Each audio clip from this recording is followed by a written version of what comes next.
En Marcos capítulo 3, y no voy a leer todo el capítulo, que quiero ir concretamente a un pasaje en particular. Sería bueno si quiere leer todo el capítulo, pero quería destacar algo en el versículo 5,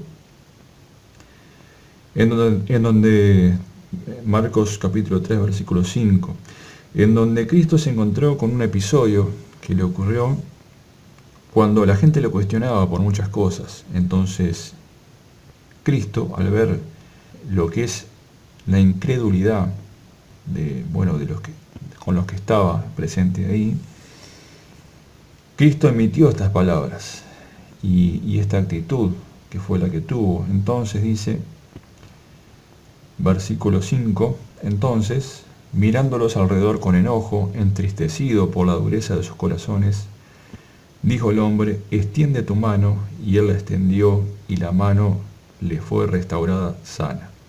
Dice que los miró alrededor con enojo y entristecido por la dureza de sus corazones. ¿Qué problema es cuando una pequeña convergencia dentro de lo que son las corporaciones sin fines de lucro, pero que es con lucro, llamadas iglesia, qué complicado es para los que descubren que muchas de las cosas que se han enseñado por años y por décadas, esas cosas están mal. Y cuando abiertamente uno los confronta y les dice de que eso no es así.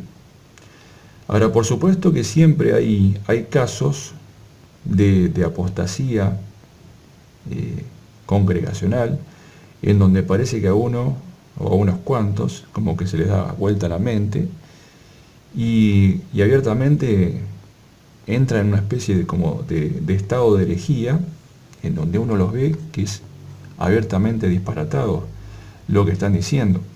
Ahora, pero ¿qué sucede cuando realmente es el Espíritu de Dios el que está mostrando las cosas? Bueno, se da un caso bastante similar, porque el que lo ve desde la perspectiva de la ignorancia piensa de que el hereje es el que se está separando de lo que institucionalmente está establecido. Ahora, pero ¿qué sucede cuando realmente es el Espíritu de Dios el que está mostrando eso? A ese evento en particular es el que me quiero referir.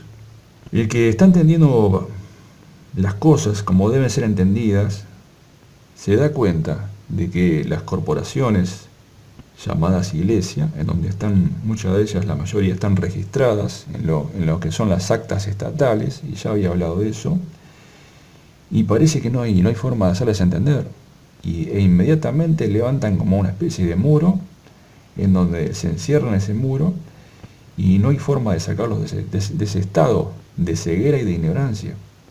Repito, bajo esta consigna hay muchos herejes que han salido de las congregaciones y han constituido nuevas congregaciones con otro tipo de herejías. Eso se da también de esa forma.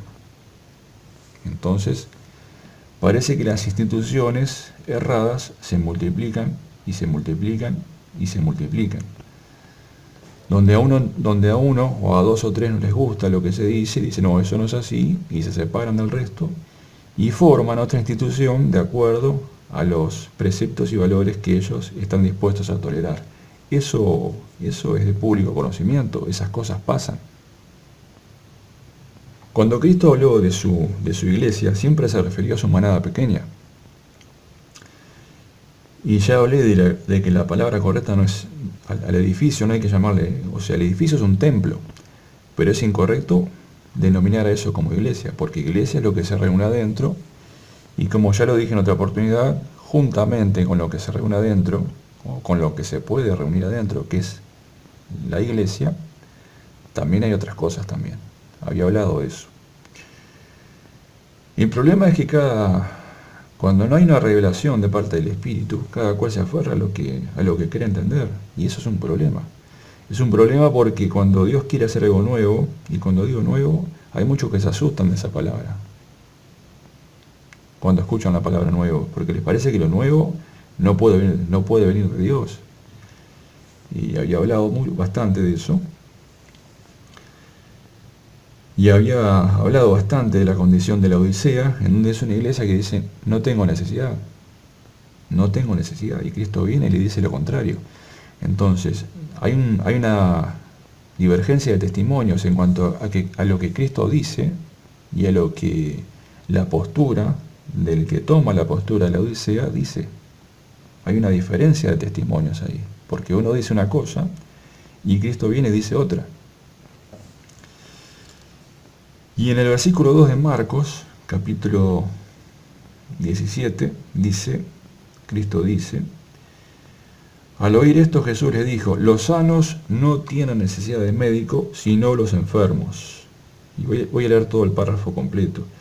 No he venido a llamar a justos, sino a pecadores. Ahora, ¿qué pasa si uno dice, los sanos no tienen necesidad de médico, sino los enfermos? Y aún vuelvo a leer, los sanos no tienen necesidad. Los sanos no tienen necesidad. Ahora, la postura de la Odisea era que no tenía necesidad, porque se veía a sí misma y decía, de ninguna cosa tengo necesidad. Ahora, cuando Cristo pronuncia su testimonio acerca de la Odisea queda en una posición contraria a la que se ve, porque hay un contraste de testimonios. Y la Odisea sí es una iglesia que tiene mucha necesidad, mucha. Y concretamente le habla a los ministros. Hay mucha necesidad. Y si tienen necesidad es porque no están sanos. La conclusión es esa. Cuando Cristo le dijo a Pedro, o cuando Pedro le dijo a Cristo que no solo le lavara los pies, sino que le lavara, o la cabeza, y no recuerdo qué más le dijo, Cristo le dijo que los que estaban limpios solo necesitaban lavarse los pies. Y curiosamente, el que le lava los pies es Cristo a Pedro. Porque los pies, al estar en contacto con la tierra, es lo primero que se ensucia. Recuerden que en la época apostólica, la gente no andaba con un calzado tan cerrado, quizás como los que utilizamos ahora, donde uno tiene la potestad de utilizar ese tipo de calzado, y por lo tanto, lo que son los pies quedan más protegidos de lo que es la mugre del piso, la mugre del suelo. Pero en aquella época los pies se ensuciaban bastante, porque era otro tipo de calzado. Por eso es que se utiliza ese ejemplo. Y efectivamente, el que camina por esta tierra y entendió las cosas como deben ser entendidas, lo que se le ensucian son los pies, porque ya ha entrado en un proceso de sanidad en donde Cristo le dice que no tiene necesidad. ¿Y por qué Cristo le dice que no tiene necesidad? Porque ese creyente o esos creyentes encontraron lo que es la fuente de la sanidad. Y por lo tanto, si encontraron la fuente de lo que es de sanidad, la conclusión es de que están sanos, están limpios, porque ya han sido limpiados.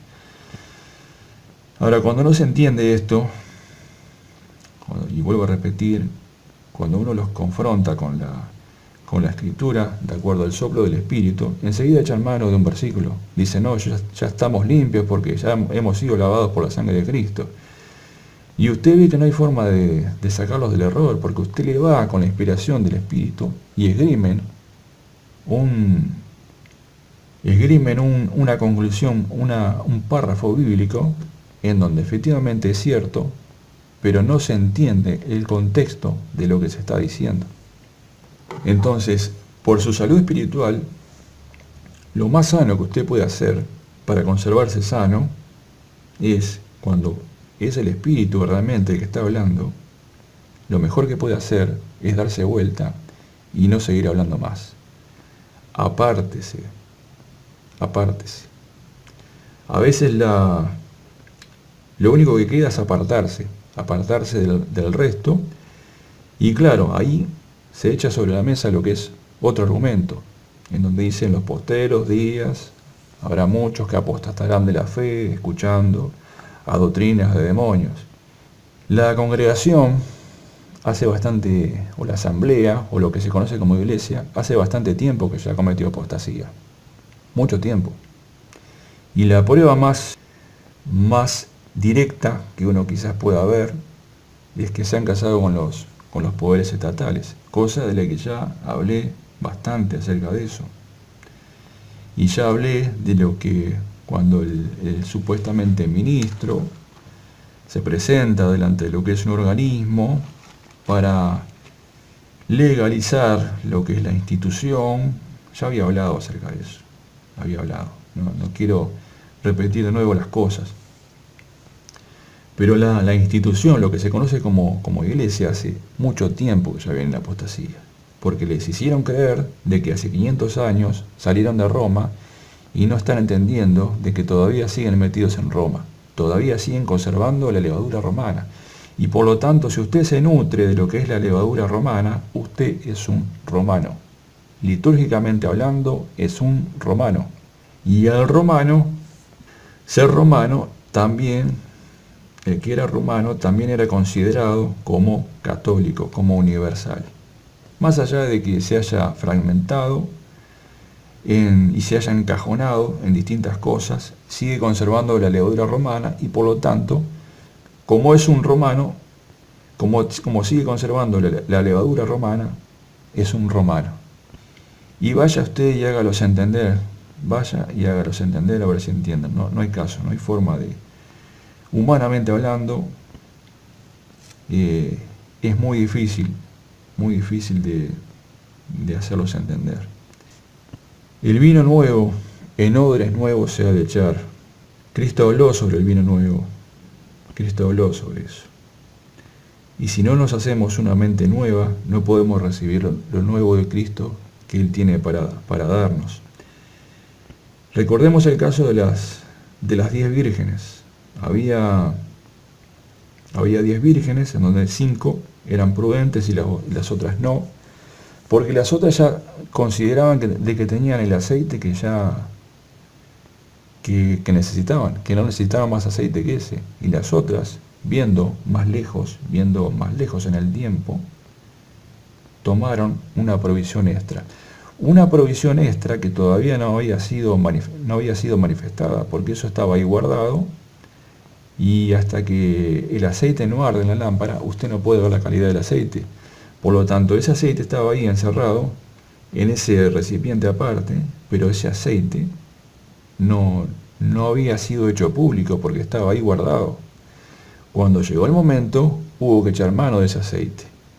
Y sabe que la calidad de la luz de la lámpara depende muchas veces del combustible que usted utiliza en la lámpara. Si usted utiliza un combustible adulterado en una lámpara, esa lámpara va a dar una luz que no es la que tendría que dar. Por lo tanto, ese aceite guardado todavía no había sido manifestado, pero cuando llegó el momento oportuno, se echó mano de eso, y esa luz fue manifestada. Ahora las otras se quedaron sin aceite, y pidieron aceite a las que tenían la provisión extra. Y las otras, con una sabiduría del cielo, le dijeron a las otras de que fueran y compraran aceite a los que vendían. Y cuando fueron, el tiempo se les pasó, y ya conocemos cómo continúa la historia. Lo nuevo de Dios no puede ser vertido en algo viejo, no puede ser vertido, porque destroza lo viejo, rompe. Hay una mente que no puede contener eso, lo nuevo de Dios, y por lo tanto la mente como que se rompe y el vino se desperdicia. Lo nuevo de Dios solo puede ser vertido en una mente nueva. Entonces, si no nos hacemos una mente nueva, si no nos renovamos en el espíritu de nuestra mente, y mucha gente se asusta cuando uno menciona la palabra espíritu, cuando uno menciona el espíritu que está detrás de la escritura, se asustan cuando escuchan la palabra espíritu. Y detrás de la escritura, detrás de lo que está escrito de la escritura, de legítimo de la escritura, hay un espíritu que está detrás de todo eso. Y cuando el creyente entiende lo que hay detrás de lo aparente, detrás de lo que sería la letra sin vida, ese espíritu parece que se formara parte de lo que es la mente del creyente y entiende la palabra de acuerdo a cómo espiritualmente esa palabra debe ser entendida. Marcos capítulo 4, versículo 11, y dice: a vosotros os es dado saber el misterio del reino de Dios, mas a los que están afuera, por parábolas todas las cosas, para que viendo vean y no perciban, y oyendo oigan y no entiendan, para que no se conviertan y les sean perdonados los pecados. O para que no se conviertan y sean sanados. Quiero leer el versículo 11 nuevamente. A vosotros os es dado saber el misterio del reino de Dios, mas a los que están afuera, por parábolas todas las cosas. Y esto es una realidad y es una verdad contundente, pero también es aliciente de los que entiendan mal las cosas, porque el hereje toma una postura muchas veces, bueno, siempre, porque si no, no sería hereje, de caminar en la premisa de que él tiene la verdad y por lo tanto todo está mal. Y eso es algo que se da en los herejes y en las herejías. Claro que se da. Pero aquí no se está hablando de ese caso en particular. ¿A cuánta gente muchas veces escucha, y usted que quizás no esté de acuerdo con lo que estoy diciendo, usted diga, bueno, este hombre no es de Dios por las cosas que está hablando, y está seguro que este hombre no es de Dios? ¿Usted está seguro de eso? ¿No será que el que entendió mal las cosas es usted? Cuidado con eso, cuidado, porque si realmente es el Espíritu de Dios el que está hablando, más allá de que muchas veces el hombre ponga su pequeña huella ahí en el testimonio de lo que dice, cuando el que está hablando de fondo es la voz de Dios, es el Espíritu de Dios el que habla, tenga cuidado con atribuir eso a que eso no proviene de Dios. Y tenga más cuidado aún en decir de que eso proviene del mismo diablo. Tenga cuidado con eso. Tenga cuidado, porque la Escritura habla de esos casos en particulares. Cuando el Espíritu de Dios es el que está hablando y la persona se cierra a eso, diciendo de que eso proviene del mismo Satanás, se está cerrando a lo que es la voz del Espíritu. Voz del Espíritu que viene para sanar al hombre. Y ahora, ¿qué pasa cuando el hombre resiste a esa voz que le puede sanar? Bueno, ese individuo no es sanado. Y por lo tanto, explíqueme usted, si el único que le puede sanar, si resiste a ese que le puede sanar, y la pregunta es, ¿y quién lo va a sanar si usted resiste a ese que vino dispuesto a sanarle? Entonces vemos que hay un bucle de incredulidad cuando sucede eso. Porque si resiste la voz del Espíritu, que es el que lo puede sanar a usted, argumentando de que eso no proviene de Dios, explíqueme usted cómo va a encontrar sanidad si resiste al que está dispuesto a ayudarle y a sanarle. Lisa y llanamente se queda sin ser sano. Mire, las cosas de Dios son muy delicadas,